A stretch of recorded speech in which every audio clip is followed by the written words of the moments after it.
Recording in progress.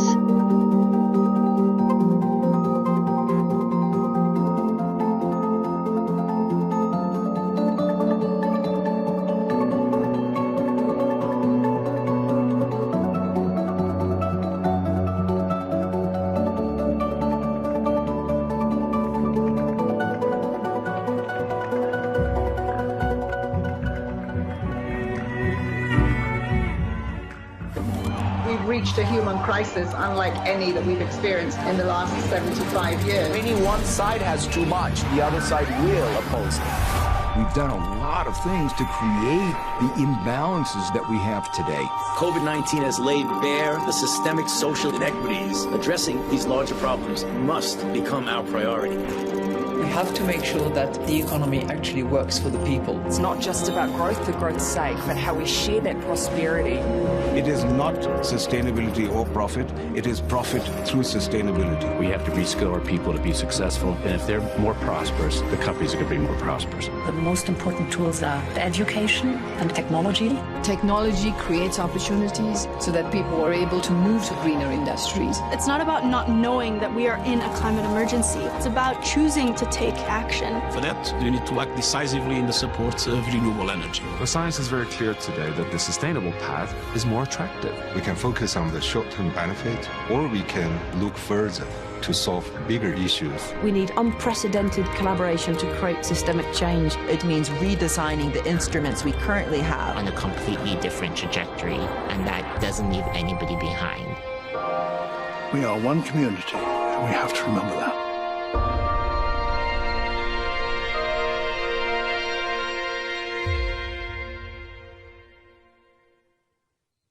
Welcome, everyone. I'm Raj Kumar, the President and Editor-in-Chief of DevX. Delighted to be with all of you joining us from around the world for an important session. As that video kind of highlights, we are in a pretty unique year. If this pandemic and what's happened this past year hasn't shaken your way of thinking, I think there's no hope.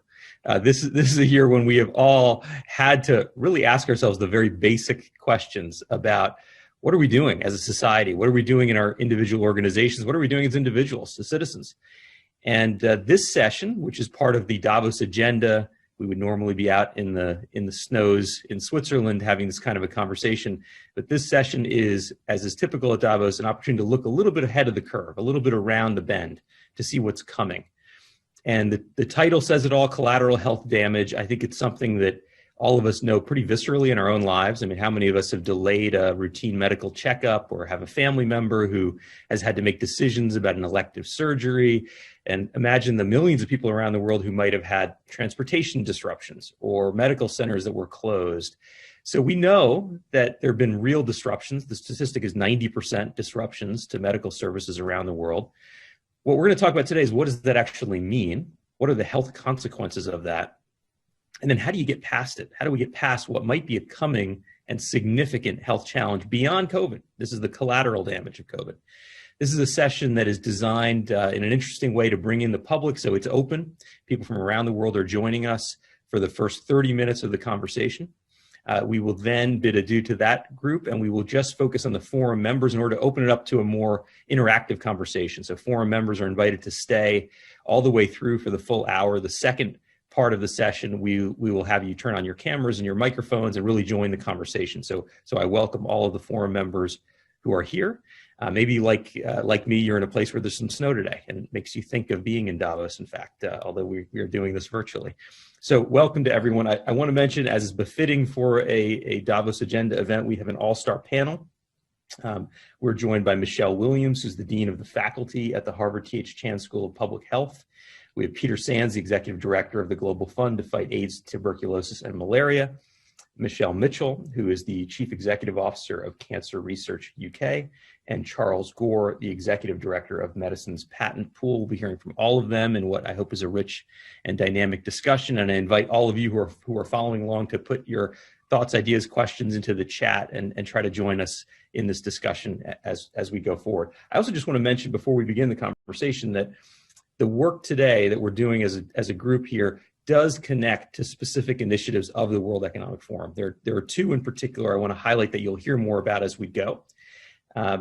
There is the forum in collaboration with the Lung Ambition Alliance is today launching a report called Learning Lessons from Across Europe, Prioritizing Lung Cancer After COVID-19. Obviously, lung health is something very much in people's minds given the pandemic. So we're going to be hearing more about that today, about lung cancer and how we improve resiliency around those services. And the forum is also in partnership with the WHO and other partners in the healthcare industry and patient groups and funders to launch a Hepatitis Elimination Partnership. And the idea is to eliminate viral hepatitis B and C by 2030. And so you'll be hearing more about that today and how that connects to this broader idea of collateral health damage. So with that, I just want to begin our conversation. And I want to ask Michelle Williams, who's with us, again, the Dean of the faculty at the Harvard T.H. Chan School of Public Health, to kind of give us the lay of the land here on this idea of collateral health damage. What do you see broadly as the impact from people having their health services interrupted due to the focus on the pandemic, due to the lockdowns and shutdowns and other disruptions? What are you seeing out there in the broader health landscape? Thanks, Raj. It's a pleasure to join you and our esteemed colleagues on this panel. And I'll start by answering your question in ways that I think will be quite somber, because that is really where we are and what we're seeing. COVID-19 has had a profound impact on every aspect of our lives. Biological, economic, and social disruptions have been devastating. In addition to the dramatic loss of human life worldwide, we have seen unprecedented challenges to our public health infrastructure and systems. We've seen our health systems crushed by the massive volume of critically ill patients needing care. Our food systems have been challenged in ways that even in wealthy countries like the US, we are seeing unprecedented levels of food insecurity. And housing insecurity are increasingly at astronomical levels. So on a macro public health, global health security agenda, we are seeing devastating impacts. And this is being evidenced by, observing gains that we were making in the Sustainable Development Goals, for example, where the UN now are finding reversals on the gains that we were making globally in the area of poverty, education, and healthcare.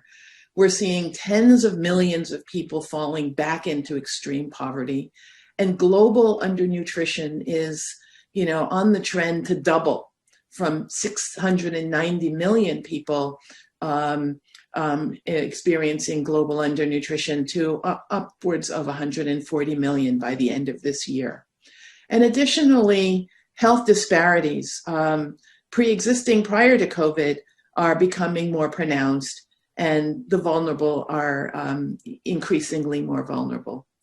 And I would say one last point, and that is the mental health challenges that we are facing are at unprecedented levels and are likely to persist long after we begin to emerge from the pandemic. So I would say there are threats to our health systems that are really going to challenge our cancer control and prevention work, as well as our work on eliminating and attenuating viral hepatitis. And I'll stop there.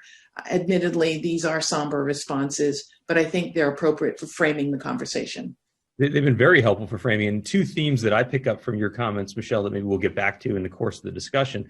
One is, we remember at the very beginning of this crisis hearing, well, this is sort of the great equalizer. Everyone is affected by the pandemic. And to a degree that's true, everyone has been affected, but not in the same ways.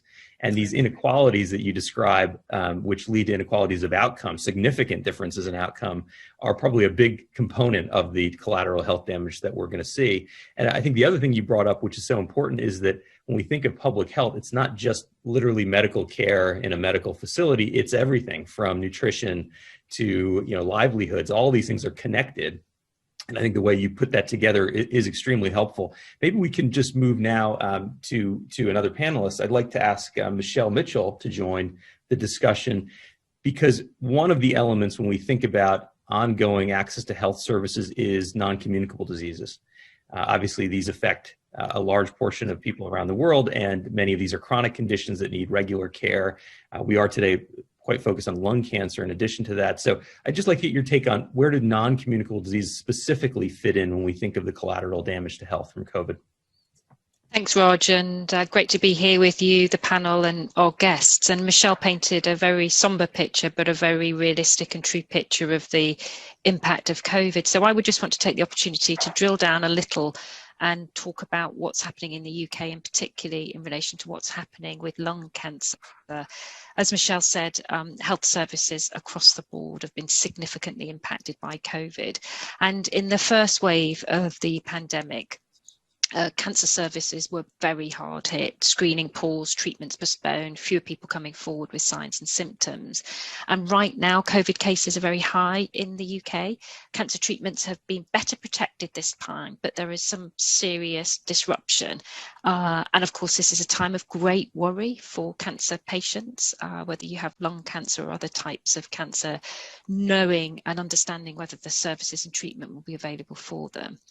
Look, the specific picture to give you a sense of lung cancer, between March and November last year, we saw a 34% drop. That's 6,800 people who weren't referred for lung cancer in England. That was mainly due to them not coming forward and contacting their doctors about worrying symptoms. And 25% fewer patients started treatment compared to the previous year. And today, the numbers of people presenting with symptoms of lung cancer is still lower than before the pandemic. And even if they are referred, it's very difficult to get patients through the system and get respiratory symptoms investigated so they can start treatments quickly. And why this matters, I mean, it matters a huge amount generally, but also specifically because we know people have a much better prognosis when diagnosed early. A person diagnosed with stage 4 lung cancer has a 15% chance of surviving 1 year, compared to, now listen to this, compared to 80% if detected at stage 1. So early diagnosis really, really matters in lung cancer. We've also seen here in the UK a big impact on clinical trials. Most were postponed as COVID trials got up and running. And unfortunately, this has meant that thousands of patients have missed out on the opportunity to take part in, potentially life-saving cancer research and cancer trials. This is partly recovered over the summer and autumn, but not anywhere near as much as we would hope. So we're saying, and our understanding is, it's too early to know the impact yet based on the current data, particularly impact around survival with cancer. But unfortunately, we do expect there to be a huge impact. And that's why we completely support the recommendations of the task force, which I think we're going to get onto later, which will be in central elements of getting cancer services back up and running here in the UK. And there's lessons for countries across Western Europe and beyond. Yeah, it sounds like it's too early now, but what you're anticipating is at some point, maybe later this year, that you will see a spike in people who do present with symptoms, but they're much further in the progression of their disease, much harder to treat as a result. Is that fair to say? Is this a 2021 issue, a second half of the year issue as you look at it? Well, I think as we look towards mid to end of 2021, we'll potentially be seeing signs of people who have died because they haven't had the treatment, who present later in their, that means the stage of presentation reduces their survival rates. So that would be a big problem. We've talked about how important it is to be diagnosed early. And of course, a number of the treatments available will be harsher as well, the later you get them. So it's going to have a big impact potentially on mortality, on the stage in which people are diagnosed, the treatments they have, and of course, drawing it back out to the broader point Michelle made around inequality. Cancer is an issue that affects us all, but particularly for lung cancer, there is a socioeconomic dimension to it. We know that Smoking is a very big driver of smoking tobacco is a very big driver of lung cancer, and some of our poorest communities will be hit hard because of COVID, and because at the moment we're struggling to get cancer services for lung back up and running at the same scale as other areas. Right, so the outcomes will be unequal, just as Michelle described, across many areas. I want to get Peter Sand into the discussion if I can. Peter, you, of course, lead the Global Fund, and you're focused on fighting HIV and malaria and tuberculosis. So let's turn our attention to infectious diseases if we can. What does the picture look like in the disease areas that you focus on? Well, to build on the points both Michelle's have made, it's a bit of a perfect storm of concurrent health, economic, social crises, which are both disrupting health interventions, programs to fight diseases like HIV, TB, and malaria, but also all the issues around nutrition, enhanced inequality, have direct health impacts. Lockdowns have increased rates of gender-based violence. We've seen access to health services actually being reduced for the poorest and most vulnerable. And we've seen resurfacing of stigma and discrimination against key populations. We've also seen, because COVID-19 disproportionately affects health workers, really acute pressure on health systems, which has, in the way that both Michelle's were describing, a sort of cascading impact on all sorts of other types of health service. I think the thing that makes the countries that this particularly acute in the countries that the Global Fund focuses on is the combination of the fact that because many of these countries, particularly the lowest income countries, are very young, the kind of demographics means that the mortality rate from COVID is relatively low, but the extent of the other disease burdens and the fragility of the health systems means that the collateral damage is relatively high, to the extent that I think the collateral damage in most really low-income countries is going to be greater than the direct impact of COVID. You're going to see relatively low mortality from COVID itself and relatively high mortality from these knock-on consequences. And Peter, is that something we're seeing now, or is it similar to what Michelle described for lung cancer, something you're expecting to see in the second half of this year? Are those impacts coming today? Do you see greater mortality around TB or malaria, for example?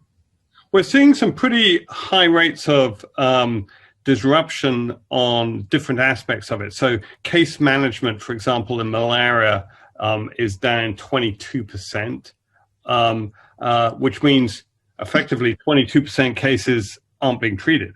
TB case notification, i.e. diagnosis and then enrolling people on treatment, is down in some of the highest burden countries by 25 or 30%. And if you've got TB and you're not being treated, then a proportion of those people will die, and also you'll get more people being infected by contact with them. So we are seeing an impact. How big an impact is, frankly, we don't know yet. And one of the sort of stark comparisons between COVID and some of these other diseases is that, well, if I take TB, for example, TB is the second largest killer among infectious diseases after COVID. COVID killed about 1.8 million people in 2020. TB would have killed about 1.5 million. The trouble is, on January the 1st, anybody could go on Google and get an estimate of how many people had died of COVID. It wasn't accurate, but it was directionally pretty good. That number won't be around for TB until October of this year. We just haven't put the kind of money and attention on the second largest killer among infectious diseases as we have on COVID itself. And so, but the knock-on impact on TB will be measured in hundreds of thousands of lives. I have no doubt about that at all. And similarly significant and large impact on the other big infectious diseases such as HIV and TB. And I think it's important to recognize that we're by no means through this yet. And the longer it goes on, and the longer the disruption, and the longer the impact, the more the collateral damage will escalate. So we face a very big challenge. Of course, we're not standing still. We deployed another $1 billion on top of what we normally fund last year in supporting countries in their COVID-19 responses. But that money is spent. We deployed it completely. So we will need more resources to be able to support countries in both their direct COVID-19 responses and in mitigating the damage, this collateral damage we're talking about here. Yeah, I do want to get into, as we continue the discussion, Peter, like where do we go? What new funding, what new instruments, what are the new policies? How do we actually address this? But I do want to bring Charles into the discussion because you have been a leader on viral hepatitis. You yourself were a patient, you were cured. There is a cure for hepatitis C. What are the impacts like in that fight, which you're leading to say by 2030, we will eliminate these diseases? Where do they stand? How much of a hit has that effort taken due to this pandemic? I'm afraid it's not good news. Thank you very much, incidentally, for the question and for inviting me to be part of this panel. I think, like everybody else has said, there's significant hits. There have been 3 recent surveys by the Center of Disease Analysis, the Global Task Force, the Task Force for Global Health, and the World Hepatitis Alliance. They've all come pretty much the same figures of somewhere around 50% reduction in diagnosis and treatment. And diagnosis and treatment are 2 of the key areas in the global strategy where we are really, as a world, lagging need elimination by 2030. And of course, unfortunately, the hit is even bigger in low and mid income countries. So where we may be talking about 40 to 60% in high income countries, we're talking 60 to 90% in low and middle income countries. So again, it's the same picture of a lot of collateral damage so far. And there's an estimate that a 1-year hiatus in national programs for hepatitis elimination will lead to an extra 45,000 liver cancers and 72,000 deaths by 2030. So this is only modeling, and we'll have to wait to see if that bears out, but it's not very encouraging. And of course, in viral hepatitis, all people affected by hepatitis are, as Peter is talking about with HIV, and are very vulnerable.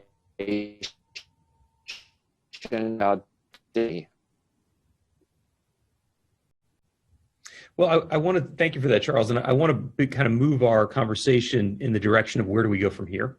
So essentially what all 4 of you are saying, and you provided different context for your comments, but what you're all saying is there is a massive wave of additional health consequences beyond COVID itself, either here already and not entirely detected or coming fairly soon. So what do we do about that? You know, when I look at the global landscape, and of course there's quite a bit of diversity depending on country and resources and policies, but in general, there's a lot of focus on COVID itself and on economic stimulus in general. But what about directly addressing these kinds of health consequences? And Michelle Williams, maybe I can begin with you. When you think about the Build Back Better concept, sort of where we go from here, is there a big idea out there that's missing from a conversation like this? Is there somewhere that governments and societies should be looking based on this experience to go? Yeah, that's a great question, Raj. Let me just say, the big idea is not so novel and it's not so new, but it is fundamental. And that big idea is, if we continue to underinvest and undervalue public health, which is really central to population health, economic security, as we now all know, and national security, we do so at our peril. Because what COVID has done is really show how weak public health, global public health infrastructure can bring us all to our knees. So I would say the Build Back Better is first recognize the importance and the value of public health and invest accordingly.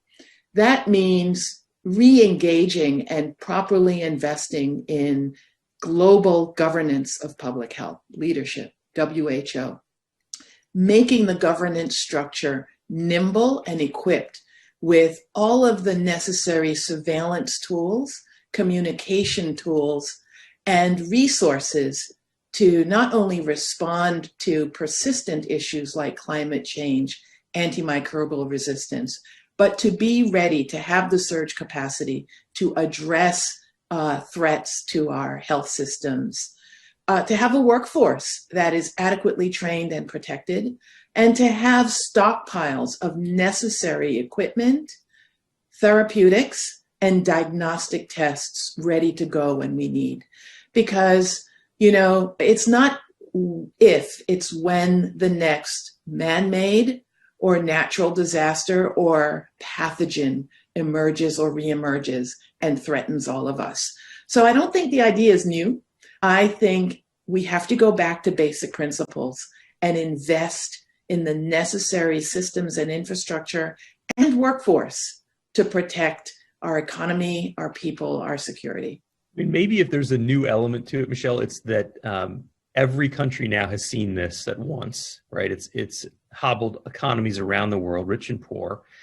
And I know Peter Sands has said this before, that his nightmare is that his institution becomes known as the Global Fund to fight HIV, TB, malaria, and COVID, right? Because we have such an unequal response to a disease like this, where we end up getting vaccinated in advanced economies and not in others. So Peter, maybe I can bring you into the discussion. I hear you say you spent $1 billion. In some way, it's a huge amount of money, and you have to go raise that, which is not easy. On the other hand, when I hear Michelle and the scale of what's really required in countries that have very weak health systems, are we being ambitious enough, or do you see an opening or an opportunity to get ahead of this curve when we think of collateral health damage? We're not being remotely ambitious enough. I mean, this year we are deploying about 4.7 billion on HIV, TB, and malaria, actually to mitigate the collateral damage and help countries respond, not on the vaccine side, on the diagnostics, therapeutics, basically keeping the health system. We need another 5 billion. And that's the Global Fund alone. But that's the way we've got to be thinking about this. I mean, the worst way to fight infectious diseases is slowly. Because if you fight them slowly, not only do they kill a lot of people, not only does it cause enormous economic damage and collateral damage, but it mutates as well. And you give it the time and space to mutate. And that's just a really bad strategy. We need simultaneously to be doing things to mitigate the knock-on impact on other diseases, be it HIV, TB, malaria, or hepatitis, or cancer, or other conditions. And that actually, I've seen a lot of great innovation and great collaboration among the different disease communities to do that. But we've also got or two left. I do get Michelle Mitchell into the discussion, Peter. Pardon me, but just Michelle, on this point about lung cancer, you focused on research, prevention, detection. Is there a new normal that we will go into? Will we have learned some lesson from this experience as we see these negative numbers come in, these what would have been preventative deaths? Is there something new you're hoping we will take out of this? Yeah, there's several innovations, but I think we have to not only set an ambition, which is currently shaped as get back to pre-pandemic levels of COVID. Well, that's not good enough because we weren't doing well enough before COVID in detecting and diagnosing cancer early, especially lung cancer. So we have to set a bold ambition, which is about improving cancer survival at a much greater degree than we currently have in the UK at the moment. And to do that, I think we need investment in our workforce, investment in diagnostics. We need the public to be confident about coming forward with signs and symptoms, but we also need to pull the benefits of new technologies and innovations that are out there at the moment. We're working on the crest of a wave. So we're increasingly funding excellent early detection research, bringing disciplines together and forging partnerships that will consolidate expertise, whether that's a transatlantic partnership we have in terms of the International Alliance for Cancer Early Detection, which is fantastic in bringing translational work together, or also funding research in new areas, for example, liquid biopsies, blood tests which could detect cancer early through circulating tumour DNA, which is very strong in Manchester, led by a professor called Caroline Dive. So research innovation can transform the system in the future, and we've got to transform the health system through these innovations, but also I think governments and health systems have to establish much bolder ambitions about what is required, not only to come through COVID and get back to pre-COVID levels of service, but also to meet those big ambitions about improving cancer survival. And they won't be able to do that without investment in workforce, diagnostics, and bringing forward innovation and research. And of course, the partnership we have between NGOs, corporate partners, commercial partners is also part of the team who need to transform cancer survival. Right. It is actually that collaboration, right? And maybe that's something we've learned from during this COVID effort. It does take all elements of society working together to ramp things up very quickly. Charles, a final word from you before we close out our public part of the session. Again, on what you've learned from this process, sort of where we go from here. You have a big ambition. You set out 2030 to eliminate viral hepatitis. I mean, I just think that we have to have a different approach to health globally. We've got to stop thinking of health as a cost and thinking it as a key investment pillar. And I think COVID has shown why that is so important. If you don't have health, you have these mammoths across all areas. And there are too many countries still that do not devote enough budget to their health system. And, you know, we heard from Michelle Williams about the kind of investment we need. That's a lot more spending to put public health on that kind of footing. And so it's a mindset change that we need in order to do this. But I think maybe COVID will make us do that. At least that's what I'm hoping. Well, let's use that mindset shift as maybe a starting off point as we enter our private session. So I want to say thank you to everyone who's been joining us from around the world for the public session. We really appreciate your participation in this event. I want to thank the panelists. I know if we were in person, there would be roarious applause for this group and all their great insights. So thank you, panelists. And if you're here as a forum member, stick with us. We're going to continue now and have a more open discussion. So I believe that the private session has ended, the public session has ended. We're now in the private session. So I'll ask our participants, our forum members from around the world, to go ahead and turn on their cameras and their microphones. We want to hear from you